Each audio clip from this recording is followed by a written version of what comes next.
Well, good afternoon, everybody. I'd like to welcome you to South Yuba River State Park and to Bridgeport. This is kind of a momentous day. It's taken an awful long time. I don't know how many months we worked on the planning and preparation for this weekend to celebrate the 150th birthday of the covered bridge and the barn. My name is Don Schmidt. I'm the Supervising Ranger for South Yuba River State Park, and I do want to welcome you here, and I am really so glad to see all of you, particularly the families of all of the descendants from this area. It's great to see each and every one of you. I'm going to try and do this without a microphone today because, frankly, the cord won't reach. So we'll do it this way. If you have any problems hearing me, just kind of put your hand up and I'll speak a little louder. What's that? Ba-dum-bum. Yeah. You know, you got to think back a little bit to about 150 years ago. We have the vehicle traffic passing us here, but you know, back in 1862, when Mr. Wood was starting to construct the covered bridge here after the first one had washed out, you have to kind of visualize and put into your mind what it must have sounded like down here with the pounding on the nails or the wood, the drilling, the hauling, the freight wagons that would have gone back and forth, that sound of the steel wheels on the freight wagons crunching on the rock as they went along the turnpike here, the activity that would have been taking place for the construction of the barn. It was a very, very active spot. Quite a bit different than what it is now, with all of our buildings and structures as more static displays. Now, that isn't to say that this area isn't active. We obviously have a lot of the general public that comes down into this area. Approximately 450,000 people a year use the state and federal lands along the South Yuba River corridor. So we have a couple folks that show up every now and then to kind of take care of things. You know, one of the things about this was that it was a business opportunity for Mr. Wood and the Virginia Turnpike Company. It was taking advantage of a relatively new route over the Sierras. The California Trail had come through the Donner Pass area, and the Sonora Pass had been developed in the early 1850s as a way over. Hennis Pass took a little bit longer to come into active use, but it became a very high use area for freight traffic because the pass is a lot lower and a lot easier to manipulate than Donner or particularly Sonora Pass. So it had great significance for this bridge to get over the main river corridor from here up onto the ridge up to take the Hennis Pass route. And because of that, there were thousands and thousands and thousands of tons of material that passed along this road with that sound of the crunch of the rocks being churned up on those steel wheels over that bridge, paid their toll to Mr. Wood, and then moved on. Mr. Wood building that bridge really created an enduring symbol of Nevada County. There really are two symbols for Nevada County. A lot of us who live in the western end forget that there's even an east side, but there is. We have the Immigrant Monument up at Donner State Park, which is sort of the icon of the eastern county. But if you look on just about anything that's published in the last 5 to 10 years, or much longer, whether it's a phone book, an advertisement, a web page, whatever it might be, there's almost always a picture of that bridge. I had to laugh that even a publication I saw from Yuba County had a picture of our Nevada County bridge on it. So, anyway, I thought that was kind of apropos, but regardless, it is an enduring symbol of Nevada County. And from the time of the Nisenan being here, all the way up until this was created as a California state park, humans have placed their stamp on the Bridgeport area as a place of value and serenity and beauty. And we are lucky enough to experience that today. We have absolutely gorgeous weather for this event. Whoever made that plea, I thank you for doing that. Especially considering Thursday we were on spongy ground around here. We are here to celebrate the importance of this place and to honor the people who have preserved and protected the South Yuba for future generations to come. And that's you. So for the next 7 hours, there'll be 14 really long speeches. I'm kidding. Try not to let you sit too long.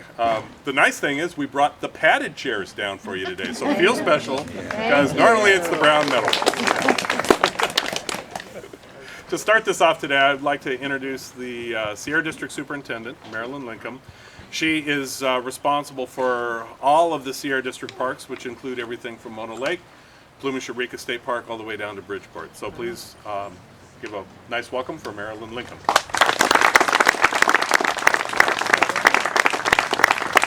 Thanks, Don. Don doesn't know it yet, but he's going to be doing the speech for 7 hours. So, 4 scores and thank you, Don. And I'd like to thank Don because he's worked really hard in putting this all together and making this all happen. And he will be introducing the state park staff and in a little bit, so I'm not going to go there. But it's nice to be back. This is what I call my 3rd tour of the Sierra District.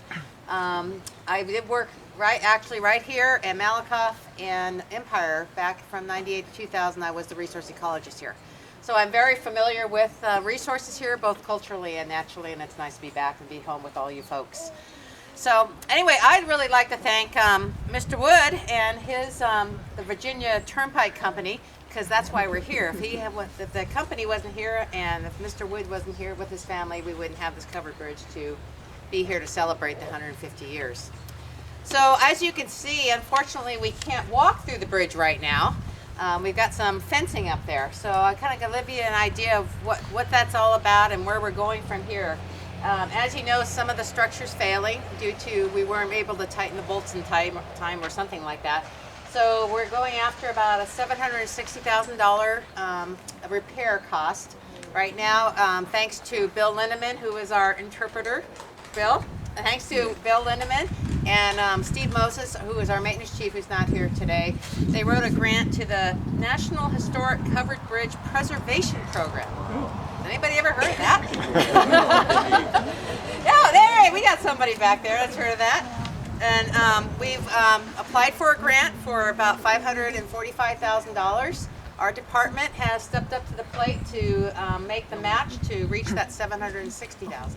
So we're waiting to hear. We're on pins and needles.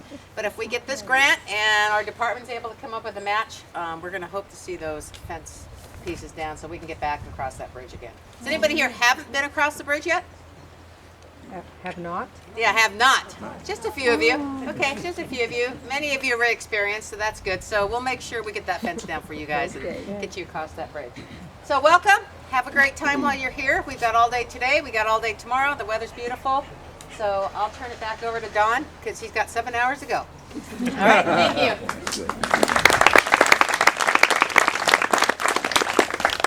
Wouldn't that be fun if it was 7 hours? We'll keep it to 6. Oh, thank you. Yep. Got it.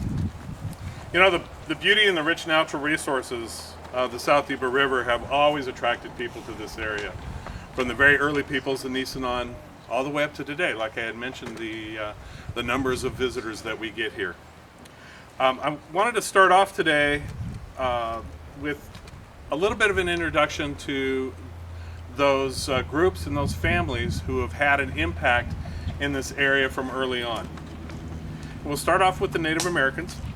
You know, the Nisenan villages have been in this area for about 2,500 years.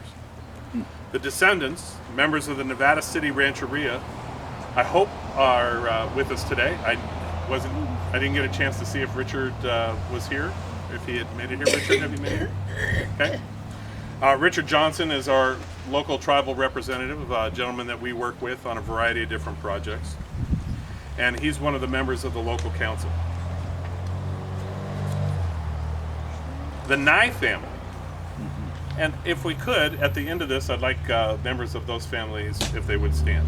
So we have Urias Nye and his brother came to Bridgeport in 1849 and operated the earliest of the ferries. Descendants Bronny Shock and Chris Nye are here, I believe. So if you are here, if you would please stand. Be recognized. Thank you.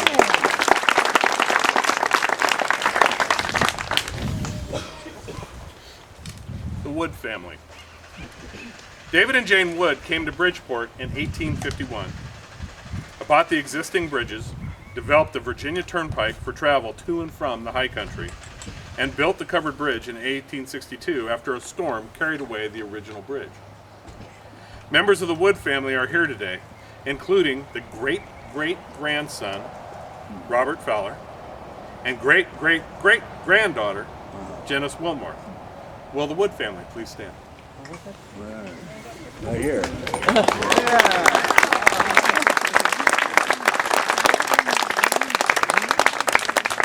Standing, thank you for coming today.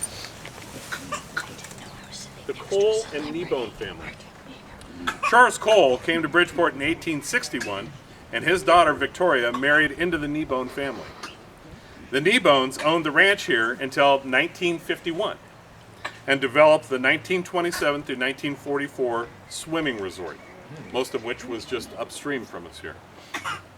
Members of the Kneebone family here today include June Ferretti, William Kneebone, Edwin Kneebone, and Phyllis Kingsford. Will the family please stand, and will June please ring the bell from Andrew Kneebone's lead horse bell. So would the Kneebone family please stand? And June, if you'd ring the bell.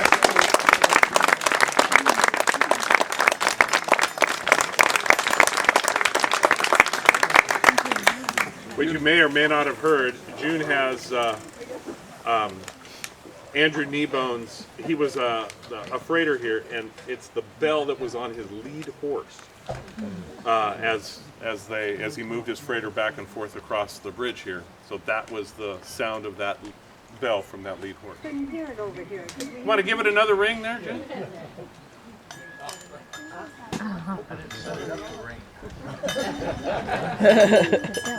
Each lead. There we go.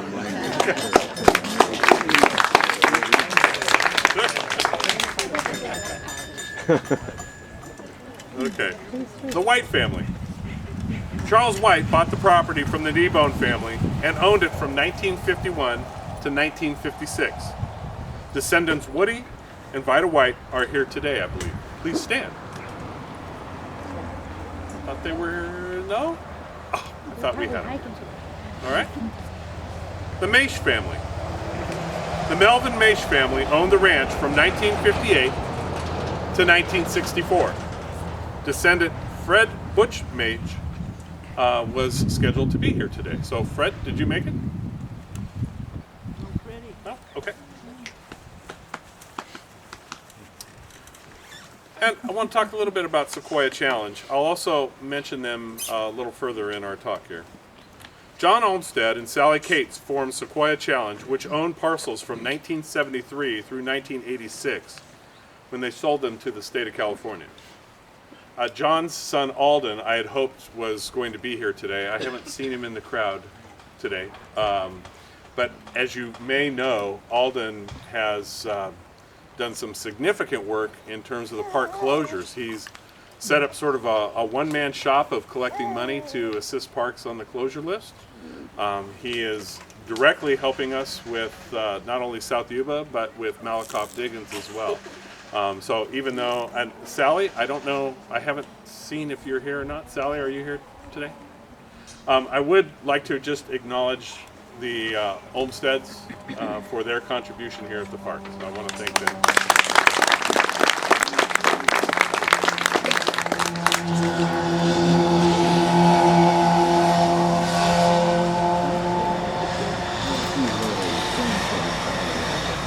Just wait till the biker group comes in. Every weekend, they always give us a holler. The 1970s and 80s were a time of increased interest in protection of this incredible resource here along the South Yuba River. People like John Olmsted were pushing to link the river with the sea in a string of pearls. He was hoping to connect the Sierras with the Pacific Ocean through a series of parks and public lands and create a trail that one could hike from end to end. He and Sally Gates came together to provide a vision of wilderness recreation to disabled people, and Sequoia Challenge was created. They advanced that idea further by starting the development of the Independence Trail, which is up near Highway 49. And if you have not been there, I highly recommend that you take the opportunity to go there and check it out. In 1983, concern over the potential destruction of the South Yuba River prompted a group of people to band together to form the South Yuba River Citizens League. Now, I don't want to put Caleb on the spot, but I'm hoping that he would be willing to come up and say a few words about the South Yuba River Citizens League, or as we commonly call them, Circle. So I'd like to introduce Caleb Dardick, the Executive Director of South Yuba River Citizens League.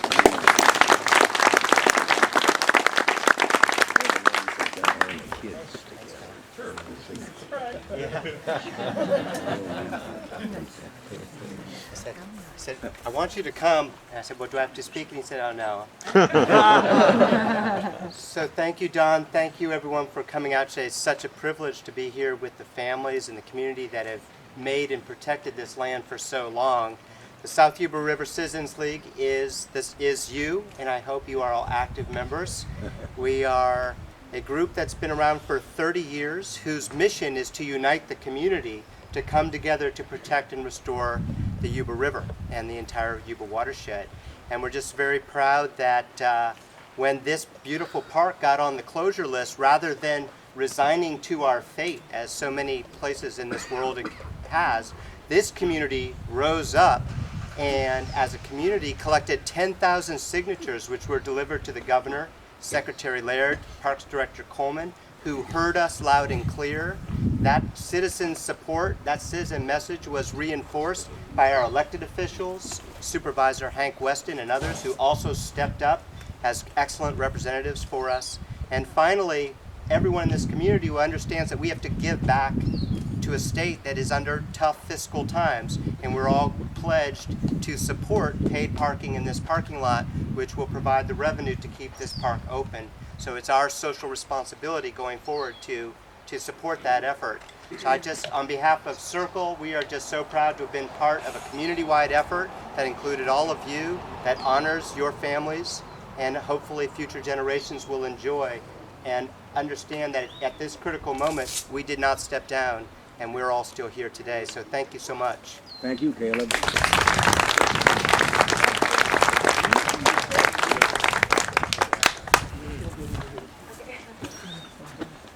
Who else would like to be put on the spot? No. Most of the over 39 miles of the South Yuba River, the lower end of it here, is wild and scenic river corridor.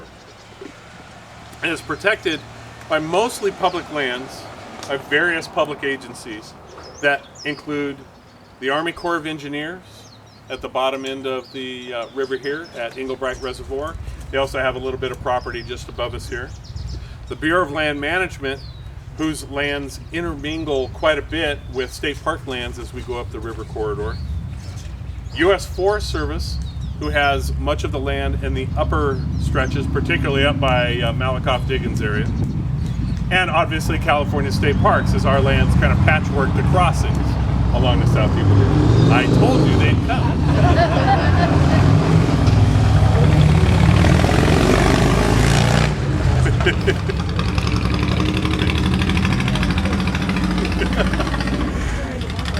It never fails.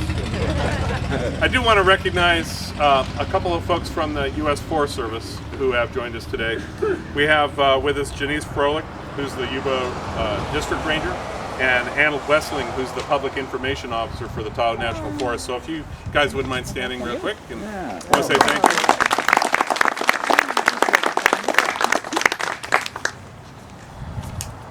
You know, it takes a village to make it work. It's taken a long time for a lot of the public agencies to kind of learn to work together, but I think over time, that and working with a lot of the private landowners along the river, we've come up with a pretty good way to manage the numbers of people who want to visit the South Yuba River. We, as well as the other agencies, have to work very closely to work within our respective missions to make everything work right. So it's really an honor to have the public agencies represented here today. As public protections of the South Yuba lands were coming together, it was decided that funding needed to be secured to educate the public about the significance of this area within the California State Parks. And to that end, park volunteers were initially recruited, and the South Yuba River State Park Association was founded. And I have with me today the president of the South Yuba River Park Association, or as we commonly call them, SERPA, Dave Anderson. And I'm going to ask him to say a couple of things.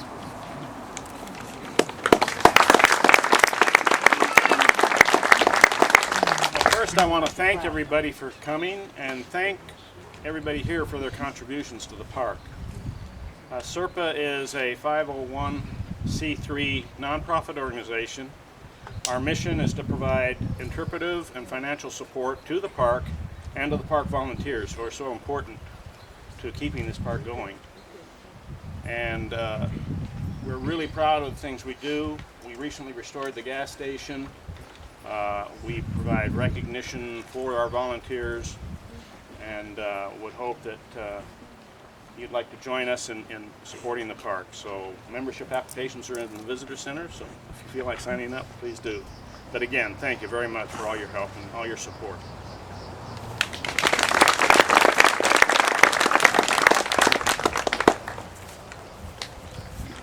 While we're talking a little bit about SERPA and park volunteers and whatnot, I do want to recognize somebody who was able to show up, as I just saw.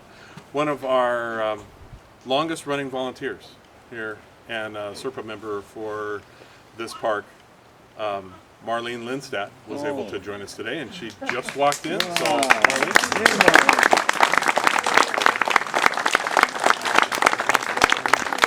All of you here today, and all of those volunteers. When we started, 19 years ago, we started with 8 of us. So this is pretty awesome to see you all today. You're going to love it. And so am I. Where are the knee bones? Yeah. All right. Hey, family. Also want to recognize a couple of the members from the Nisanon group. They just arrived as well. So ladies, if you would stand and be recognized, please. Thank you.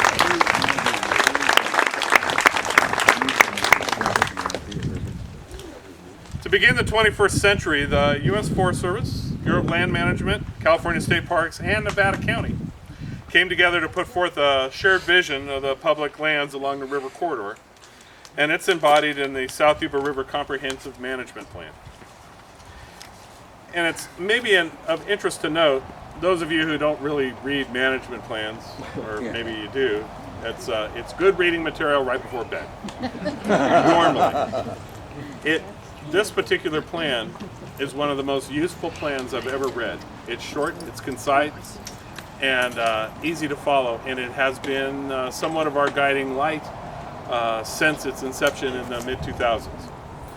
I would like to introduce now Nevada County Supervisor Terry Lamphere, because Nevada County was very instrumental in that process of developing that management plan, as they have been very helpful for the long-term survival of South Yuba River with the park closures. We've worked very closely with the Board of Supervisors here lately. So I'd like to introduce Supervisor Terry Lamphere. Thanks, Don. Well, as much as Don would like to have me fill out the other 7 hours of speech in front of here, and as a politician, I'm sure I could normally do that, but I have a bad cold, so you're all going to get off easy today.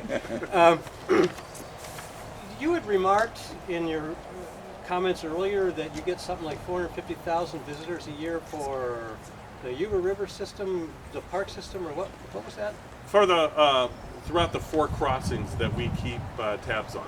Just to put that in perspective, I was recently at the Grand Canyon and learned that you get 2 million visitors a year. So put that in perspective. We're getting a quarter of that in our little county right here just for this system. I think that's pretty amazing. Yeah. And I don't have any prepared remarks. I'm going to go off from this certificate from the board. I want to thank particularly, I know Robert Birdman, Nevada City, is here, and he may be asked to say something, I'm not sure. And Hank Weston was not able to be here, unfortunately, but I know for a fact that Hank spent hours working on this, because I was watching him in our board office meeting with state reps to try to work something for this park and for Malakoff. So I apologize he couldn't be here today. I'm pinch hitting for that. The certificate here, and the last comment was, I think if in many ways this is every bit as important for the economy and for our history and our culture as it was 150 years ago.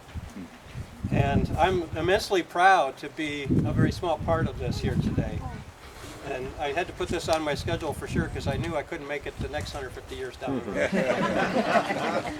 So this is a certificate of recognition to the great pleasure in recognizing the Bridgeport Covered Bridge and Barn at South Yuba River on the occasion of their 150th anniversary.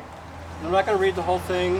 This will be available to the public at some point, and there's many plaques that kind of say what this says in here. But I want to particularly note the Board of Supervisors thanks to the California Department of Parks and the South Yuba River Park Association, otherwise known as SERPA. A very important part of this whole process. The politicians get the coverage in the paper, but these guys do the heavy lifting in the background. And all the community have supported these important historical landmarks, and we join with the community in celebrating this day today. And what a beautiful day, and I'm so glad that you all came.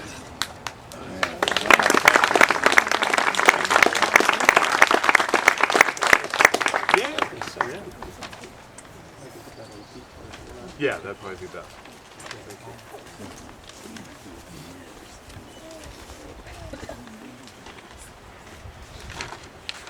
And if there weren't enough things going on, we've alluded to the park closures a little bit.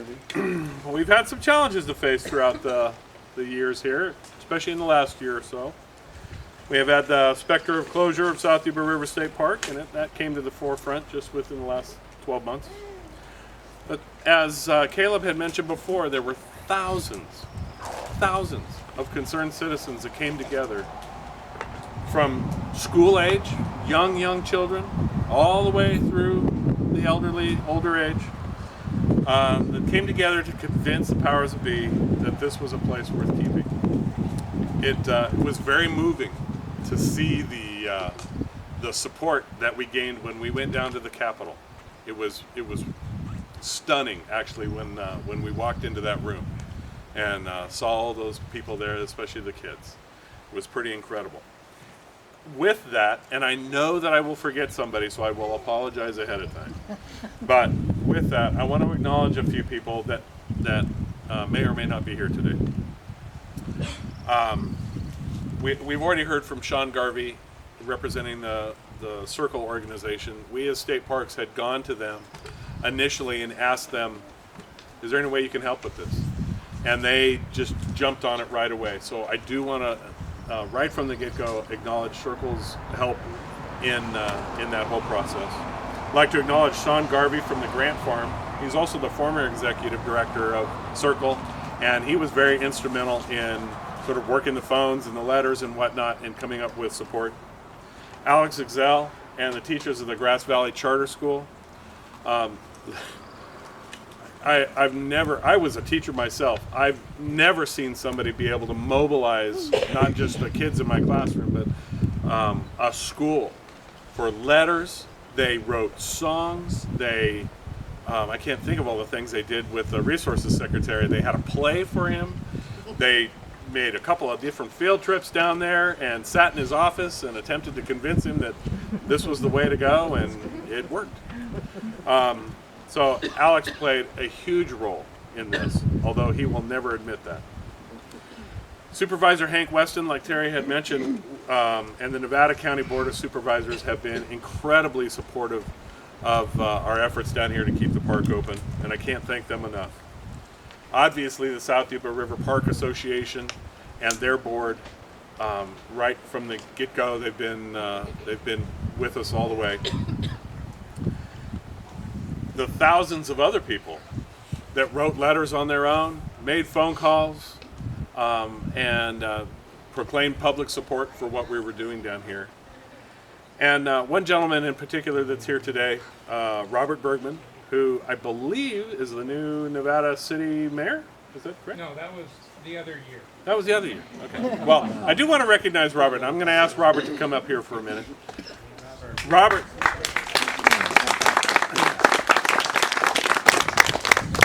I asked him to be flexible here a few minutes ago.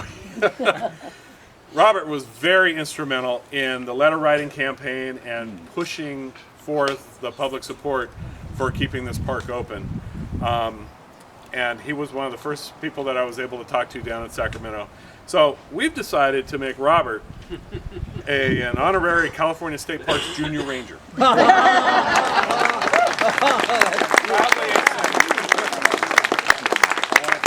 I mean, just to chime in for a second, this was probably the most enriching experience I've ever been involved with. I came into it serendipitously, fell into a group that worked so effectively and efficiently, and obviously came to the right end. It was just a thrill. And to see the support, and the day at the state was just irreplaceable. That was where we met. Yeah, So that was incredible. thanks to Parks, thanks to everybody, and particularly to Caleb and Circle. Yep. Yep. They were the lead agency, and the kids were terrific. Yeah.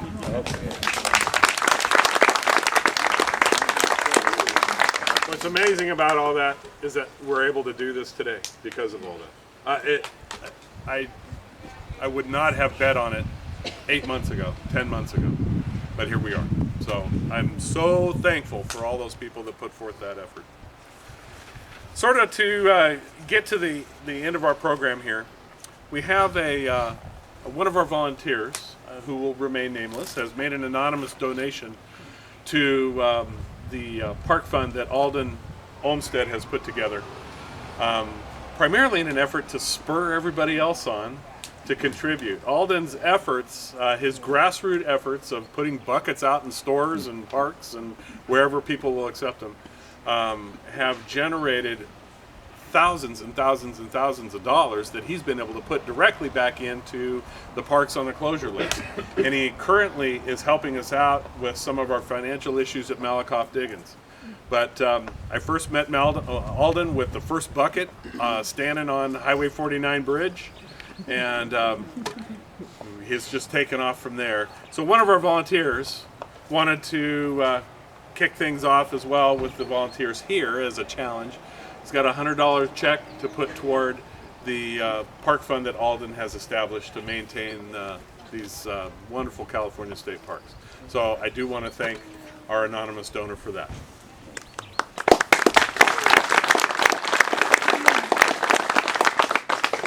This program that's actually a 3-day program. It started yesterday with having an incredible afternoon, or morning and afternoon, for about 300 school kids.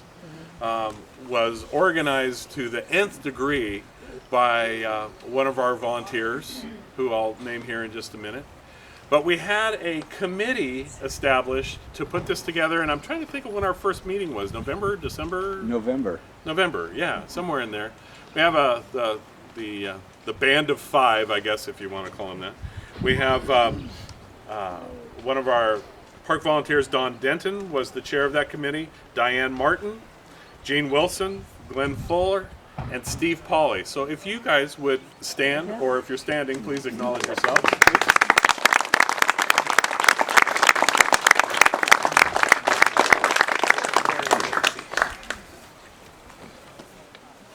Okay. The other, well, I obviously have this program going on today. Oh, I know, I was going to mention the volunteer that organized the whole school group thing yesterday was Diane Martin, back over here. I can't begin to tell you how much work that was for her and the other volunteers that put that together. And everybody who was asked stepped up and did just an incredible job. I mean, we're talking about people that even took time off from work to come down to work with these school kids. I only got to see the second half of it yesterday, but I couldn't have asked for anything better. It was just an incredible program. The kids they loved it, and they were tuned in. The teachers loved it. It was just great for everybody. So, from the bottom of my heart, thank you for organizing that yesterday. Today's program was put on jointly with the South Yuba River Park Association and the 150th Committee in California State Parks. But we have a huge program going on for the public tomorrow. And I want to recognize Janine Martin. And Janine, where are you standing or sitting? Janine, please stand. That is a gigantic program. It is a gigantic program that happens twice a year. We have our spring festival and fall festival, and it involves organizing all these vendors and volunteers. We have all sorts of interpreter programs going on. It's a huge, huge job. So Janine is our primary chairperson to put that all together. So I wanted to make sure and thank her for that.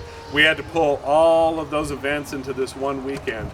Also, do want to make mention and thank the Union, the local newspaper, who did an incredible spread for us. I believe it was Thursday's paper? Yes. I was stunned when I opened it up. And it was great to see that whole article and all the things that they said about the park. I think that for the most part, I am done talking.